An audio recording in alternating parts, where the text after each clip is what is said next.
everybody. Welcome to a special edition of ham radio and law, or law and ham radio, however you want to phrase it.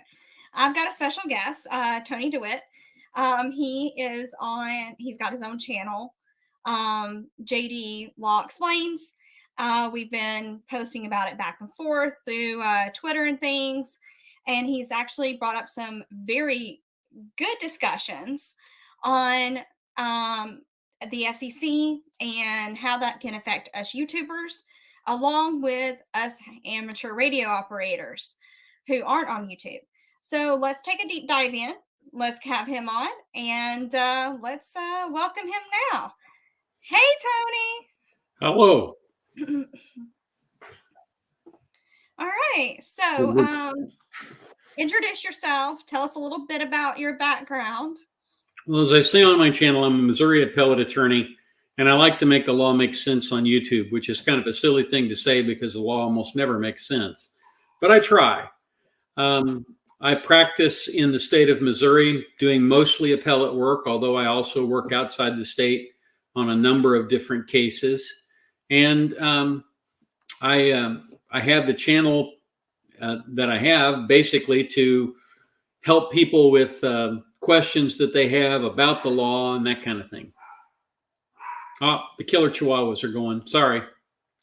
It's perfectly fine. We're used to those around here.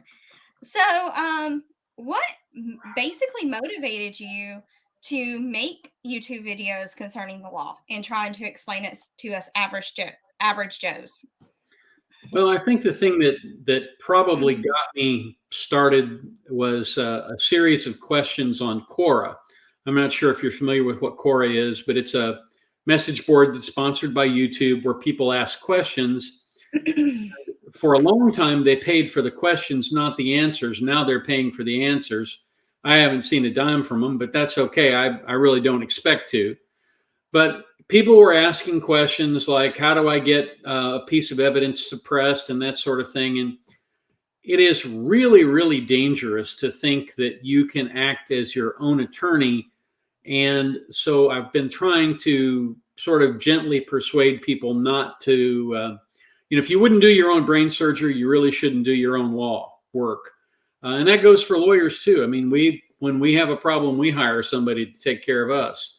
So that's the main reason I got into it. And then people started asking questions back and forth, and I just started putting out videos. I try to get at least 3 out a week on different topics. I have one coming out tomorrow on the Theodore Edgecombe trial. I don't know if you had to pay any attention to that, but that's the shooting up in Milwaukee where the man, he actually shot an immigration lawyer. So I took a look at that case from the standpoint of cross-examination. So that's what I do, and I enjoy it because it's an opportunity to interact with a large number of people and perhaps help them. Although there is this one group of people, First Amendment auditors, and I made a video and I basically said people who do this just really don't understand the First Amendment. You're not really advancing it. Oh my goodness, I got like 400 nasty comments on my channel. So I turned off comments on that video for that reason. But if you're gonna run with the big dogs, you got to pee on the big trees, and so you got to take the hits. I mean, you got to pee on that fence at some point, right? Yeah, on the electric fence. Yeah. Well, I was going to say electric, but we'll roll with that one. So I understand that you had like a background. You were what, Air Force? Is that right? Yes, I was. Okay. I was in the Air Force for about 3 years. I worked as a radio communications analysis specialist, and basically we had ditty bops, and those were the people who listened to the Morse code and transcribed it. And we had linguists who would translate it into some form of recognizable English. And then we as analysts would process that information and send it up to the National Security Agency.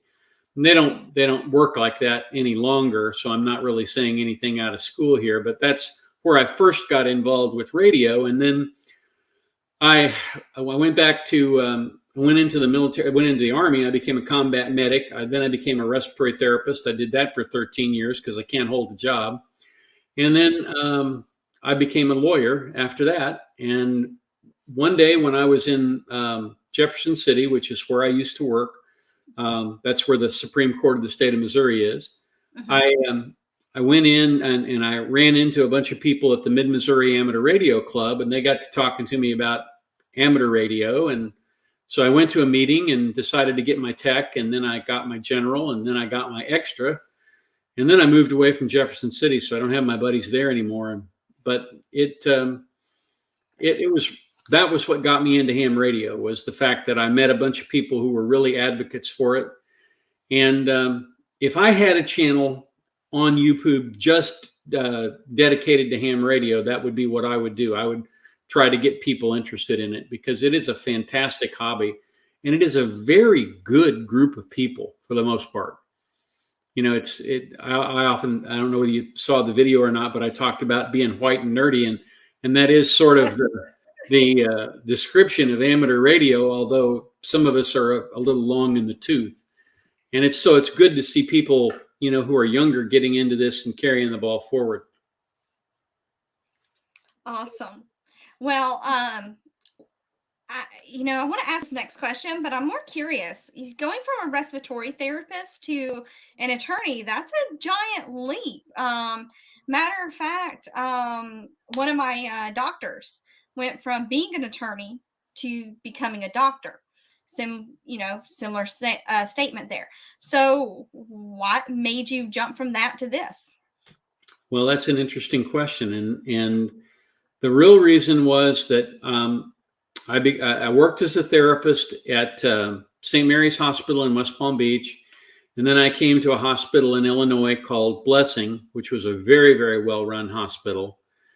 And then trying to advance up the ladder, I wound up at a hospital in Toledo, Ohio, where basically they didn't really care very much about the quality of care. They just wanted to make sure they got reimbursed for everything. Gotcha. And that was not what I was about. I was about helping people, and I really enjoyed taking care of patients. But when I was in the 8th grade, I read a story called The Devil and Daniel Webster.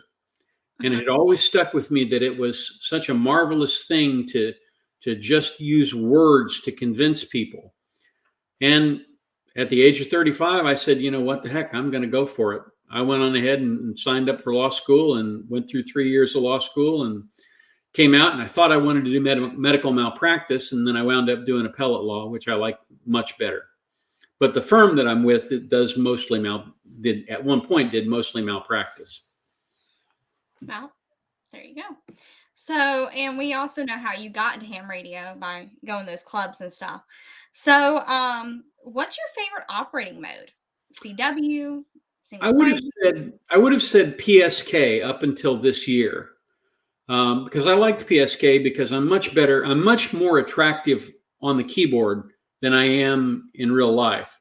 So it's fun for me. It was fun for me to chat with somebody through the keyboard. I type 60 words per minute, so I can, go pretty quickly.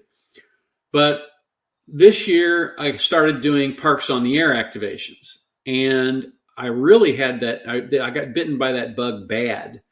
And so I've done 6 activations. I've hunted, I think, 150 different parks, and it's just so much fun. And so now I would have to say phone was probably my favorite mode. But I am trying to learn CW. I've got the CW Ninja on YouTube that I kind of keep playing in the background when I'm doing other tasks. That's how I studied for my bar exam, was listening to tapes. So I've just been listening to CW and trying to memorize it. And I'm sure I will get there at some point. So you mentioned that you do POTA. So what is the rig you use for POTA? I have an IC 7100, and I have a Dakota lithium 18 amp hour lithium ion phosphate battery that I have in a little go box.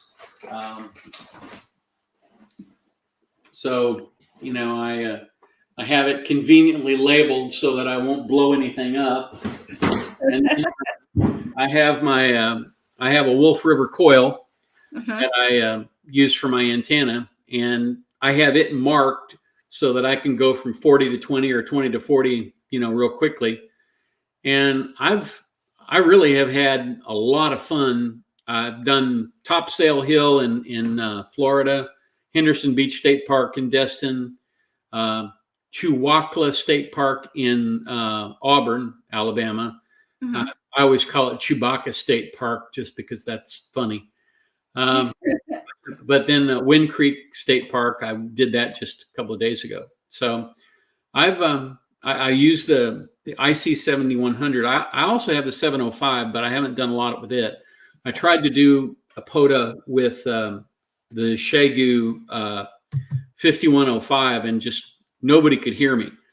And the 5 watts just wasn't enough. And that was when I was down on the ocean. So I just think I probably have a bad radio. Bad radio?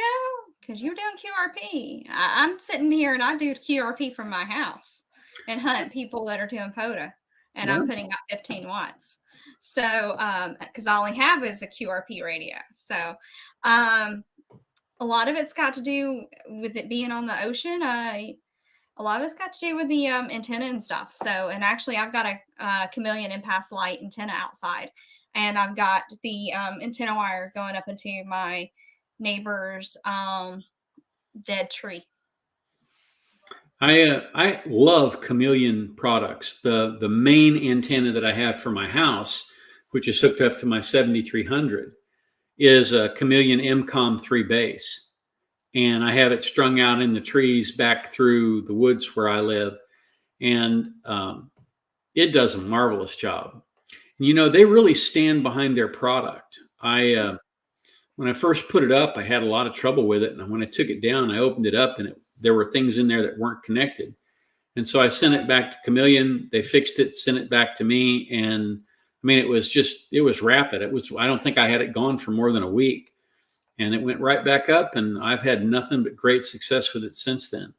So I have 2 antennas there. I have a Wolf River coil out in the back that I can switch to for 20, because sometimes I can hear better on that particular antenna. And then I have the MCOM for everything else, 10 through 160 meters. Yeah. My chameleon, actually, I'm able to get on 40, 80, 17, 60. I can get on pretty much any of the bands that I want to get on with it, and I don't even have to have an antenna analyzer. It's already resonant on everything. So yeah, I kind of worked out with that part of not having it, because I don't have an antenna analyzer, so I can't just go analyze it. So it's been really nice, having that antenna and that being my main antenna. So you brought up some good points in your videos, especially about pecuniary interest and the FCC, and then Mr. Baxter, who is similar to people I've experienced doing taxes for, that refuse to, when they get audited by the IRS, they go, "Oh, I'm not going to fill out and tell y'all where I've been for my mileage and how I got there and everything like that, and what was my reasoning. Y'all can just go pound sand." So I've had those before. So my whole thing is, we have this whole YouTube channels. Like when I'm like operating, I tell everybody my call sign, and then I'm saying Cat. Some people recognize me as DixieDX, and then sometimes I'm just saying, "Hey, it's Cat DixieDX," and then I just move on. And so, but I'm not mentioning my channel, and I'm not mentioning my website, of course, which is DixieDX.com. So I'm not mentioning all that. Now, back when I first started, I was using a club call, and I was broadcasting my FCC stuff on live YouTube. So I don't know if that would be an issue in the future if I did that, or anything like that. So that's my question. Well, I think you have to be really careful. There's a really interesting part of this that deals with a rather esoteric part of administrative law, It's called Chevron Deference. It's a ruling from the 1980s by the Supreme Court, where it basically said the courts should defer to an agency's construction of its statute. And that would be okay if all of them were, logical and reasonable, but they're not always logical or reasonable. So Agreed. you have to be very careful. And what you have to do is you have to read the regulations. And so what you do is you start with the plain text of the rules. And the things that are prohibited are communications for hire or material compensation. And there they make the point about direct or indirect. So, for example, I have a little sticker on my thing there from R&L Electronics. If I were to, if they were to come to me and say, hey, I want you to talk, the next time you have a net, I want you to mention R&L Electronics and we'll send you a free antenna. That would be for indirect compensation. And, that would be a huge problem that could get your license in trouble and it could get you fined. But otherwise, unless you're getting something from the communication itself, in other words, when you're keying the mic, if you are doing something keying the mic that is going to bring you money, that's a problem.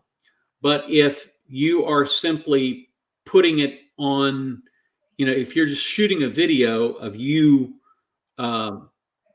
doing a POTA activation like KB9 VBR does, that's not going to be a problem. A live stream might present a problem if the channel's monetized. But if the channel's not monetized, it shouldn't present a problem. Okay. So it's, again, it's for compensation. And then the other part of it is communications in which the station licensee or control operator has a pecuniary interest. And that just means an interest in money, that you're going to get money somehow as a result of your communication. And of course, in the Baxter case, or Baker, I forget what his name was, but Baxter. In that particular, in that case, what he was doing is he was directing people on the air to go to his website. And on his website, he was selling a whole bunch of things. So, the FCC took him to task for that. I don't know how that case actually finally turned out, but, as a general rule, I always advise people to stay away from, the electric fence. Just don't get close to it. We were all taught that if you're using sideband, you stay, you don't go past 14.347. It's because you don't want your sideband to exceed the limits of the frequency allocation. And I think that's a good rule to apply generally when you're talking about any of these regulations. Just stay within them. Well, that makes sense. So, and I get what you're saying, because that actually what kind of drew me, because my channel's not monetized at the moment. And when I was doing the QSO parties, I wasn't monetized then either. It was just more of that was just a question I had, because I was broadcasting and putting on there, hey, I'm at this certain frequency, and if you want to contact me, you can contact me. So, it's just different things like that. Well, it's a little bit like spotting yourself. Right. I was spotting myself is what I actually was doing, but I was doing a club call. So people really didn't know it was me doing it because I was using a club call.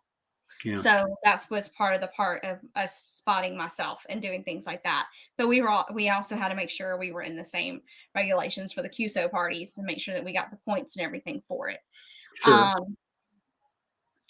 So besides the pecuniary interest and everything, is there any other laws that we as ham radio operators need to be aware of, either FCC, state, or local, that you know of?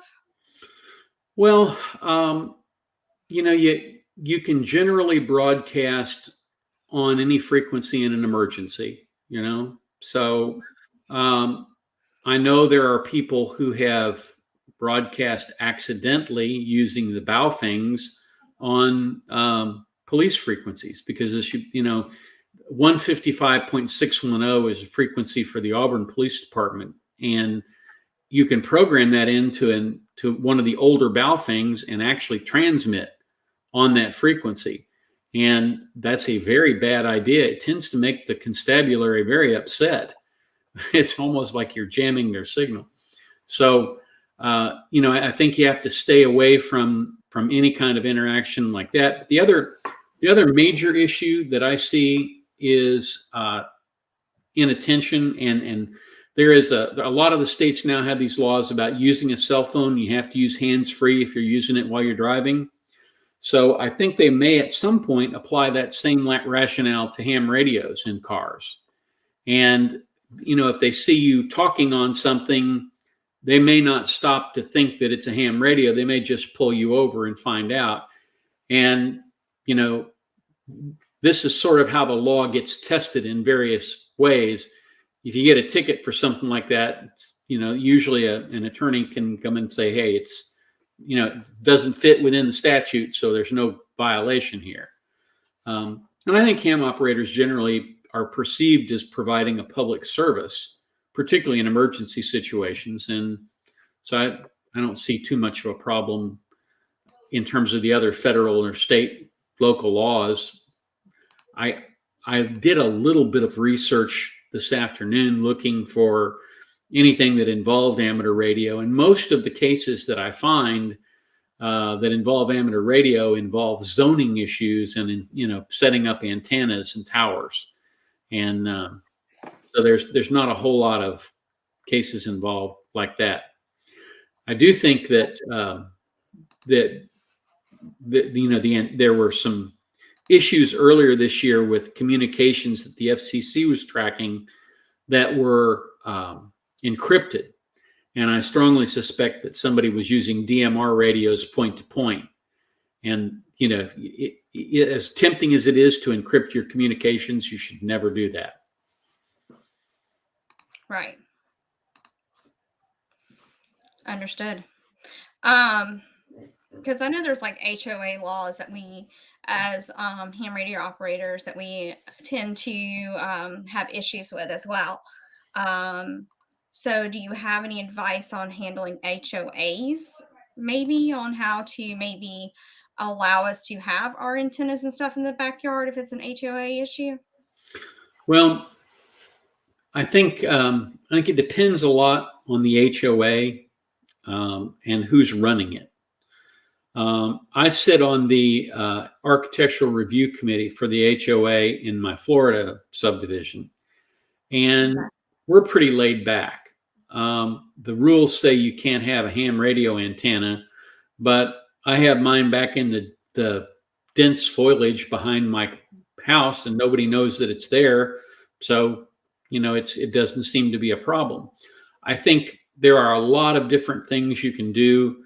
I know a guy who went to what's the place, Hobby Lobby, and bought a bunch of the plastic vines and wrapped that around the wire that he had running out to the tree. So it just looked like there was this big vine that ran from the back of his house up to this tree, and it was basically concealing his in-fed half wave. So as long as you are not obvious about it, most of the time people have no idea what you're doing and they don't care. The only time you really tend to get a letter from the HOA is when you set up the antenna in the backyard and everybody can see it. I always hide mine behind the magnolia tree. Right. Because most of the time they're not going to come onto your property. They're just going to look from the street. And if they see something, they'll come on, but usually they don't see anything. So that's my advice. I always say it's better to ask for forgiveness than permission, because right. if you ask for permission, they can always say no. Whereas if you set it up and you use it and they come back and say, hey, we just realized you got this thing and we don't like that. You say, well, it's been up for 2 years and nobody said a word. What's the problem? So exactly. There is an issue in the law called waiver, and you could argue that they had waived compliance. And well, yeah, because after 2 years, it's kind of like saying, okay, well, you're fine with peeing on the fence and you shouldn't get in trouble for peeing on the fence, but we're going to come back after you and say, hey, don't pee on the fence. Right. So, there's been some other things that have been brought up, like the ARRL and other organizations have petitioned in front of the FCC that they had that, and these have not been answered. And instead, the FCC has decided to sit on them. For example, symbol rate issue, which is faster data on HF. So why do you think the FCC hasn't responded to the ARRL and things like that on these issues and these petitions? Because some of these petitions are actually like 10 plus years old. Well, I can't answer for the 10 plus years. I suspect that if the ARRL is really serious about getting that issue in front of the commission, that they could file what's called a writ of mandamus and ask that that they actually get a ruling. But of course, a lot of times if you file a writ of mandamus, you get the ruling you don't want instead of just getting a ruling.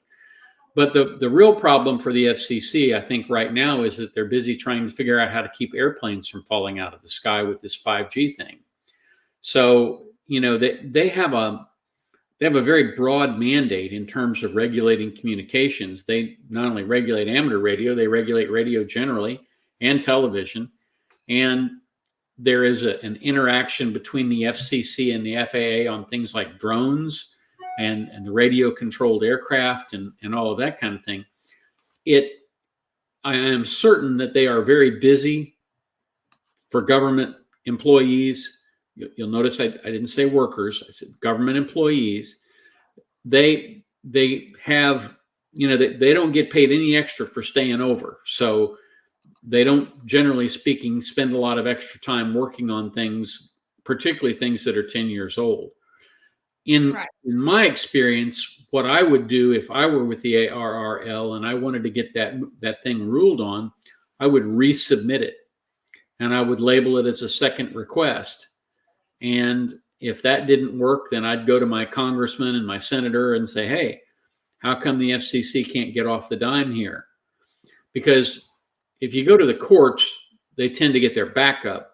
But if the congressman comes down and whispers in their ear and says, hey, get this done, that tends to be more effective than going through the court system. Right.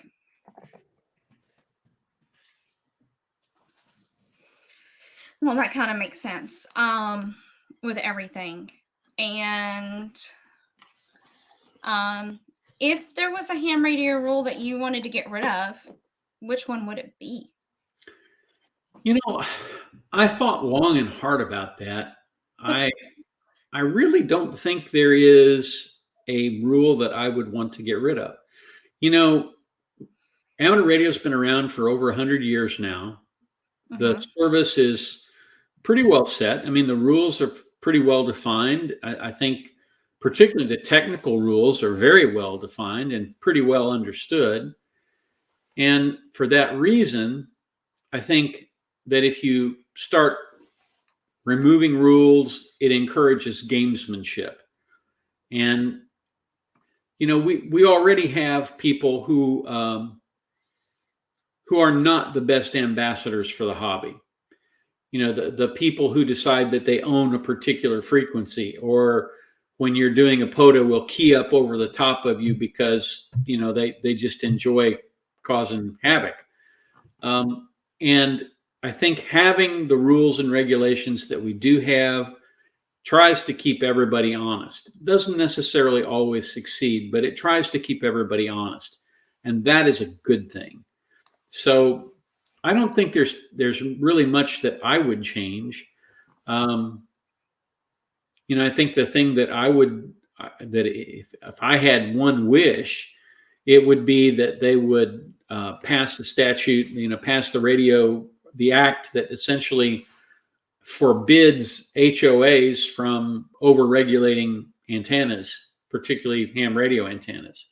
But unfortunately, the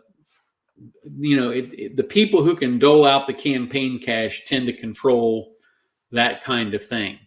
And the ARRL and a bunch of ham radio operators can't dole out that kind of cash. And it's unlikely to go very far. Oh my goodness. We got to show this one. Okay. No colonoscopy talk. Yes. Yeah. Well, I had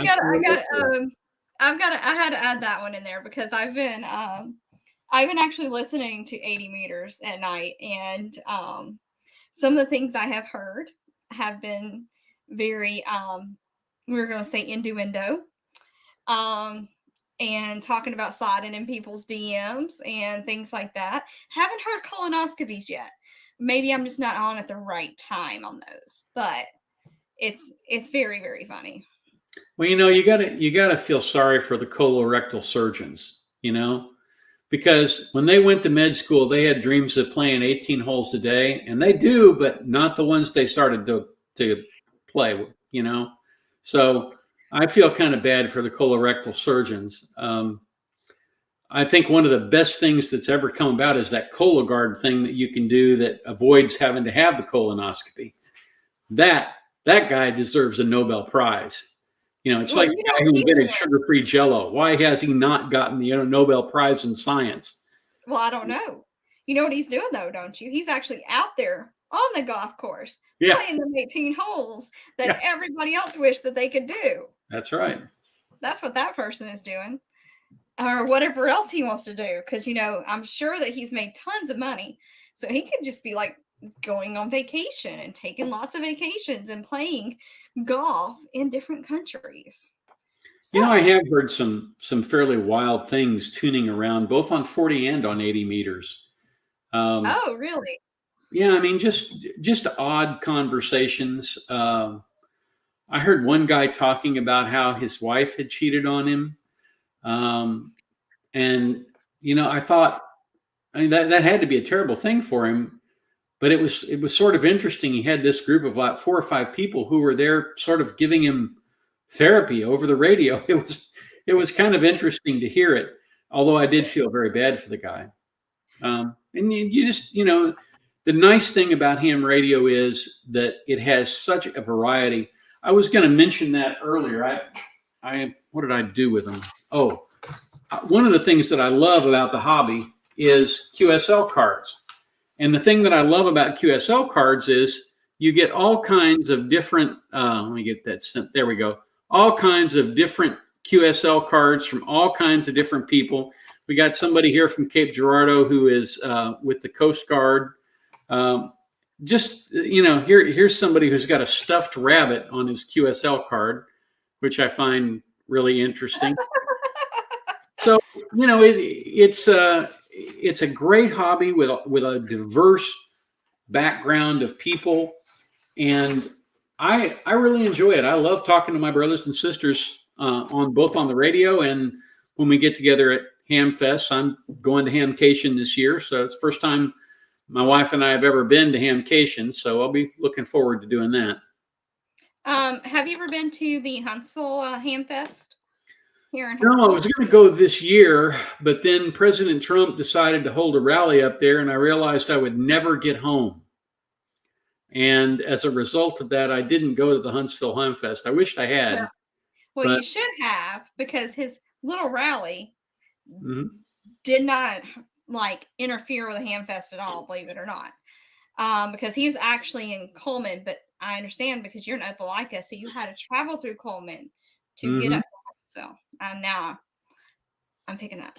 I forgot about that. I forgot that it was in Coleman, which is the most redneck county in Alabama. Yeah, that's like saying it's the most chocolate M&M. It's. I've lived in Alabama since I was like 3, and I can count on one hand how many times I've been to Coleman.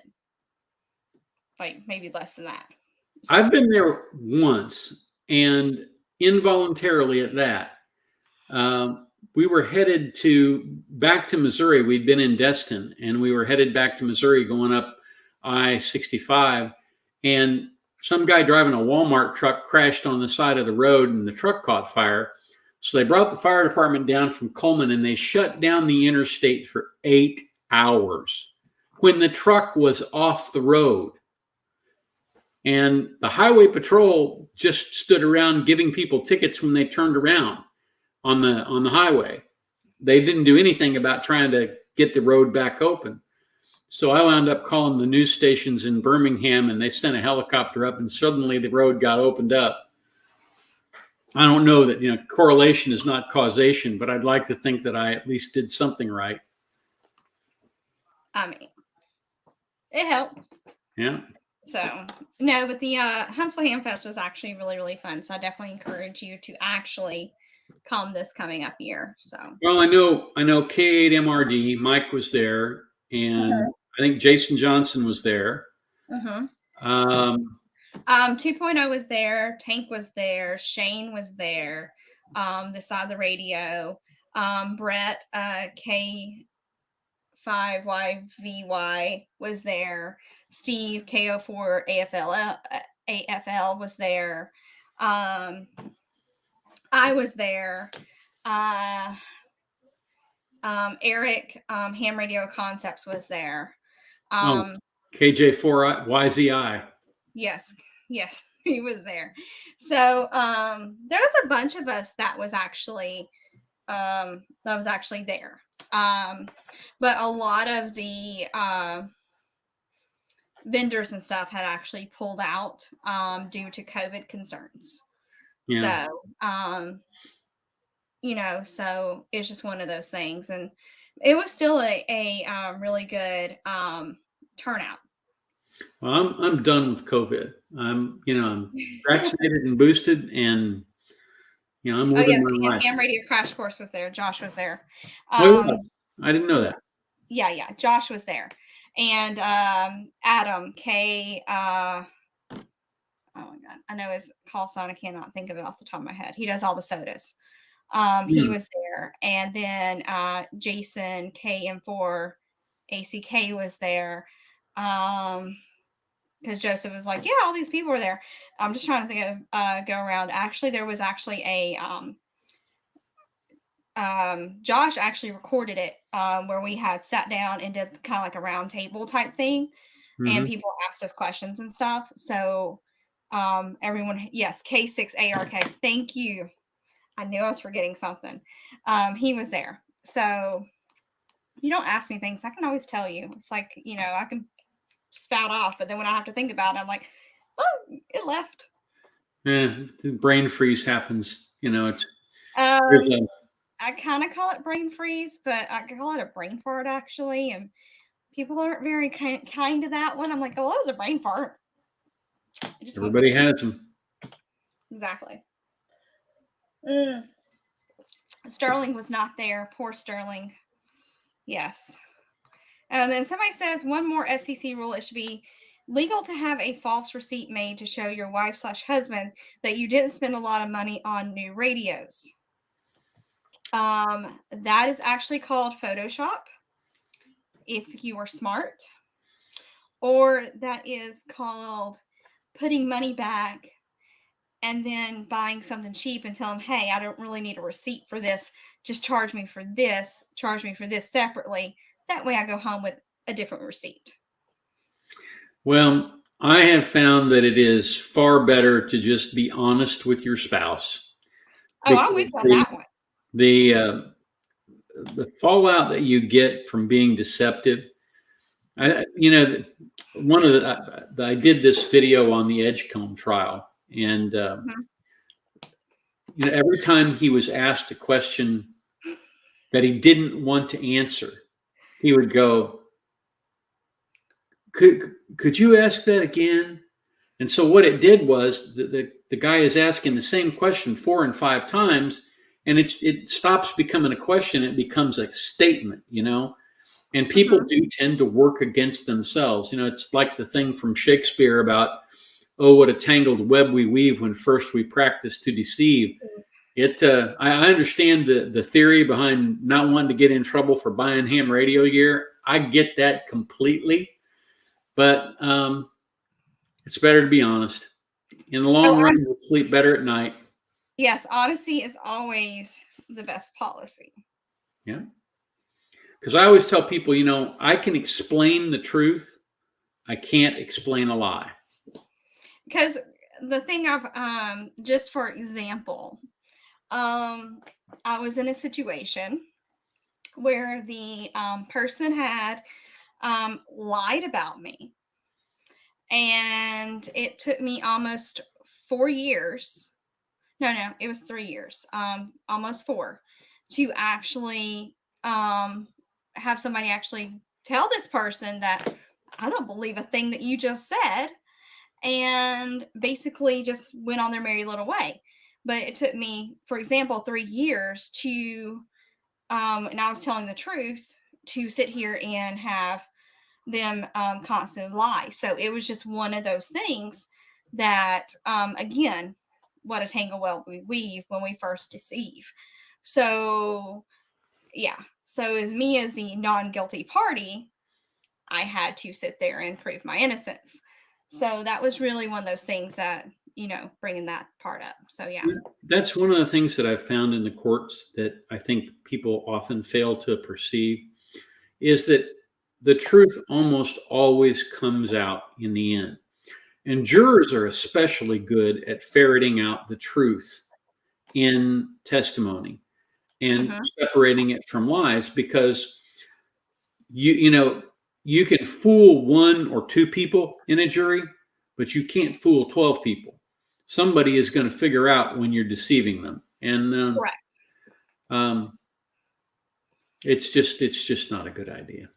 No, it's not. And the other thing that I've also ran across, you speaking about court cases, is I do not recall or I do not know, which basically says that you know something, you're just not going to talk about it. Well, Nixon is the one who said they can't get you if you don't remember. And we all know what happened to Nixon, right? Yeah, he got ousted. Yeah. So, there are a lot of things that you can do that help your case, but the most important thing is just to tell the truth and not shade the truth. I told the story in one of my videos about when I was a junior in high school, the seniors beat the juniors in the intramural softball game, and it was not close. It was like 15-6. Dang. And so I had to write the story for the school newspaper about that game. And what I said was that the juniors had a really good year. We came in second place, while the seniors finished next to last. There's only 2 people, only 2 teams, but a little bit of misdirection there. That kind of stuff, it's funny to think about, but in the end, it never really works. People catch on. Of course they do. Not everyone is an idiot. People actually know things and figure them out. And unfortunately, some people do get away with lying. So that's one of those things that people do. Actually, somebody actually asked Thomas Q. I think it's Thomas Q. Yeah, Thomas Q. He actually asked, what are your thoughts on Echolink? I've not done a lot on VHF, UHF in the last couple of years, just because it doesn't seem to be real active here. I've done a lot more HF work. But when I lived in Missouri, we had a lot of different stations on Echolink, and I had the Echolink app on my iPad, and periodically would chime in through the Echolink app. I think it's a good system and a good way to network the radios. I did a lot of D-Star when I was up north, and we have a fairly active D-Star node here in Alabama.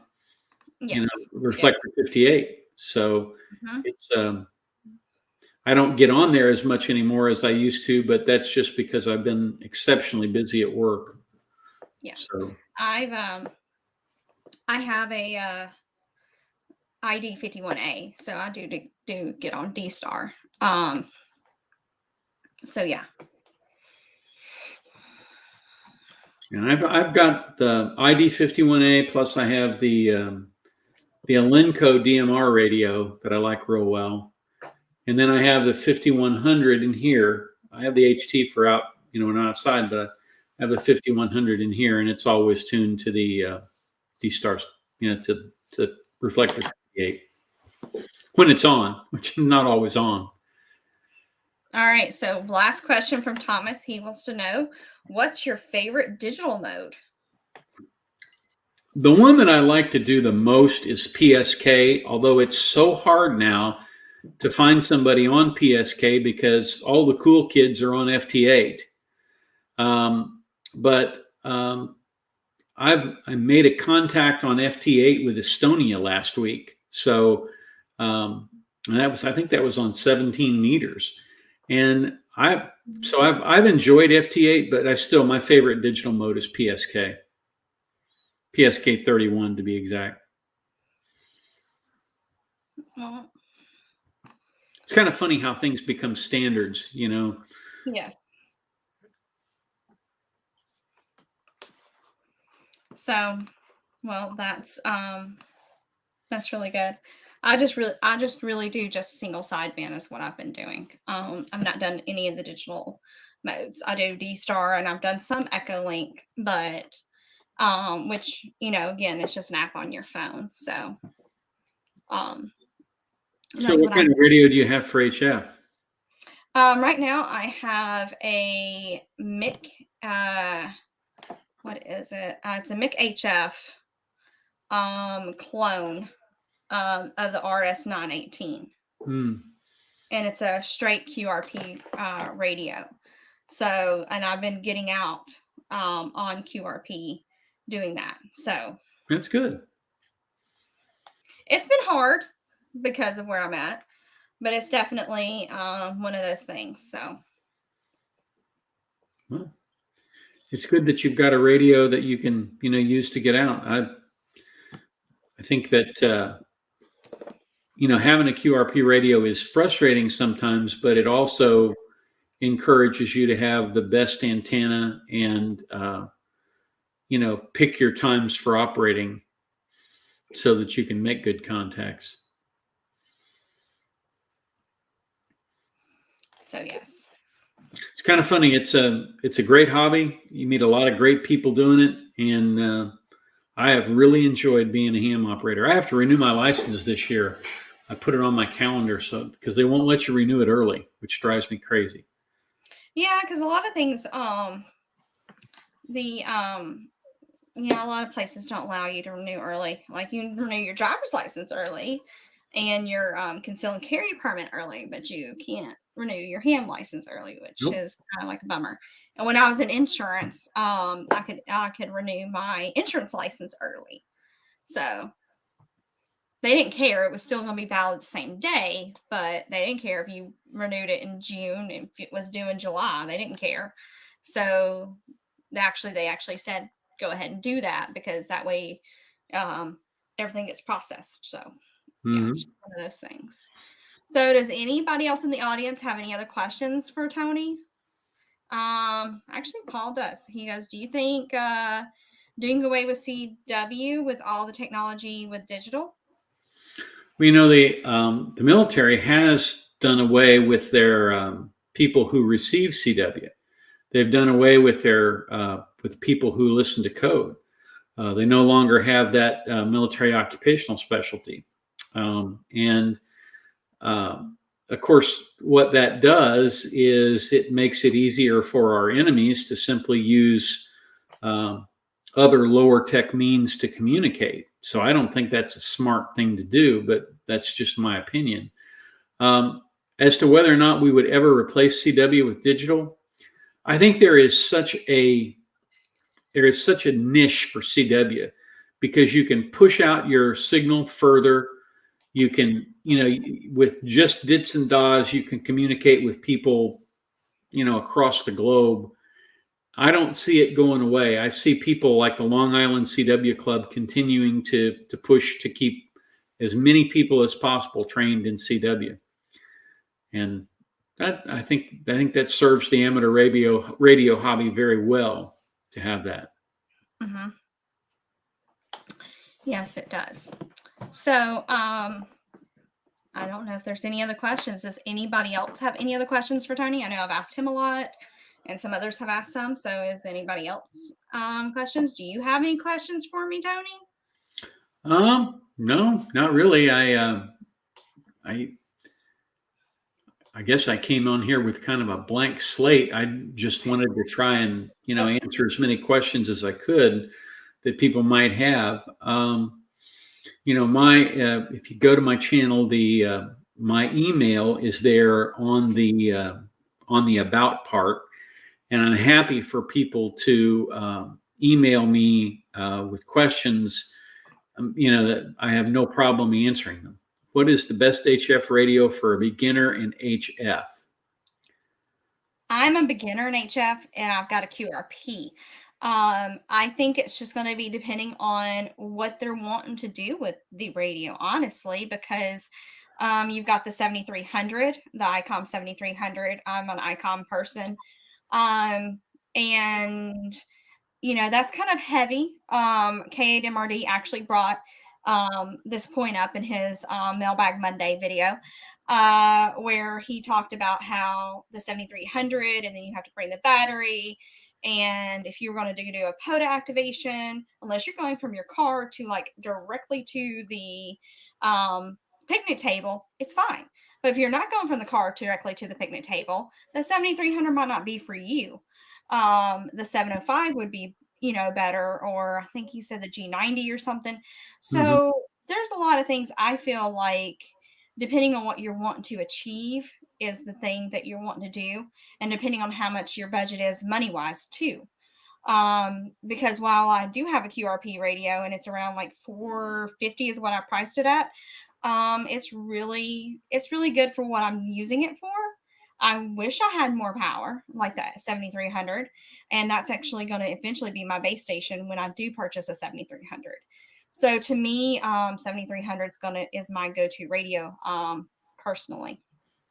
Yeah, I've had Yaesu, I've had Kenwood, and I've had ICOM. I think the 7300, which is what I have on in my ham shack here in the house, is an excellent radio, and certainly good for a beginner in that it automates so much of things like the notch filtering and that sort of thing. It's good because you don't have to have a huge degree of technical knowledge to operate it. And it's also good because there is a very wide user base. And if you go on YouTube, sort of the YouTube University, you can find everything you need to know about the 7300 A to Z. I think that's what the channel calls itself. And he's got great videos to talk you through all the different components of that radio. So that's a good choice. 7100 is a good choice and a little less expensive. It doesn't have the waterfall on it, which is kind of nice for a new operator, but not essential. And then you can often find some of the older radios like the 7200, the 718, ICOM 718 are often priced much lower and pretty good. G90 is a good beginner radio that isn't too expensive. That's right. I think that's true. Yes. I don't know much about the G90 just because like I said, I'm more into the whole ICOM thing. I got exposed to ICOM early on. And I found it very user friendly. So, well, when they get this X6100 tuned up, temporarily offline, and Ham Radio Dude are putting out videos every day on that, getting that thing tuned up. I think it will be a good ham radio for a beginner. Again, it's going to be QRP. I think it's limited to 10 watts, but it's still, it's going to be a good radio. What can hams do to challenge a regulation? That's the next question from our buddy Sterling, without having to wait on the ARRL to get around to it. Well, to challenge a regulation, you can do it one of two ways. You can petition for a rulemaking. You file a petition for rulemaking with the FCC, which is a very technical process in terms of the law, right? It doesn't require any radio technical knowledge, but it requires legal technical knowledge to plead out a petition like that. Or you can violate a regulation that is in existence and then defend when the FCC comes to call. I don't recommend the latter. Probably the best and most effective way is, if you haven't gotten any relief from the FCC, is to go through your congressmen and senators to marshal some political support, because the federal agencies in Washington do listen to the politicians when it comes to being responsive to the different people that those representatives serve. Their I guess you would call it their population, the population of users that their constituents. Constituency, yes. There you go. Thank you. Sorry, I was losing. No, you're perfectly fine. But yes, I kind of agree with that, because I've ran into similar things with special education law, and understanding that law is a lot like understanding ham radio, but it's on a wider range. And what the federal government says is okay in special education law. The states have their own view of what the federal says. And so then the state puts out something, and then you've got the county schools and the city schools who are underneath the state education, and they have their own view and their own take on the rules. And by the time they realize that, ooh, I've messed up, parent is mad, angry, went and hired an attorney. And the attorney went and said, hey, slap, slap, slap, you don't do that. And by the way, pay me $20,000. Or if you want to take it all the way to the district court, you're going to look at around $250. Matter of fact, Huntsville City Schools actually had a case that cost them $250,000 payout just to the attorney alone for the parent. That's not including what they spent on their own attorneys. So again, it's all about, different regulations and slaps on the hand. And do they ever really learn? No, they don't, because they continue to spend that money. Local school districts are often not particularly well run, and the people who should go and consult with attorneys often don't. Right. And as a result, they make bad decisions. And sometimes the only way you get those bad decisions reversed is to go to court. The IDEA, the IDEA Act, is a very useful tool in that regard. And you do see people, get some substantial recoveries out of that. But of course, that's not ham radio. But that's not ham radio. But that's just an example of regulations. And then the best way to challenge it is to, I think, probably to file a petition with the FCC. Right. But to do that, you need an administrative lawyer who's filed a petition before, or who can get a copy of one so that he knows what to plead and how to plead it. Yes, that's very helpful when you're doing your pleadings and stuff. It's an excellent resource to find out how they did it. I know that for a fact because I've done some pleadings myself that I've filed, and I've went and looked at other people's stuff. So yeah, that's very helpful. But no, I was just giving that as an example. Special education law is a lot broader than that. And so I am very well versed in that as well. And I did not do that myself. I went and hired one of you. It can be daunting, just not knowing what questions to ask when you're in court. If you ask a leading question, you get an objection. You never figure out that you just have to ask a direct question. It can be very frustrating, and that's why you hire a good lawyer and let them do the hard work. Yes. And then you just let them do all the work, and then you just wipe your hands clean and say, hey, you deal with it. And that's what I paid you for. That's right. And that's exactly what we encourage people to do. You hired us, let us worry about it now. So I want to thank you. I'm having to wrap this up. We went a little bit over than what we wanted to. So thank you everyone for joining us tonight. Yes, thank you very much. Thank you so much, Tony. Go ahead and let everybody know what your call sign is. I have it posted on the thumbnail, but go ahead and tell everybody what your call sign is, so that way when you are on the radio, they can actually listen for you.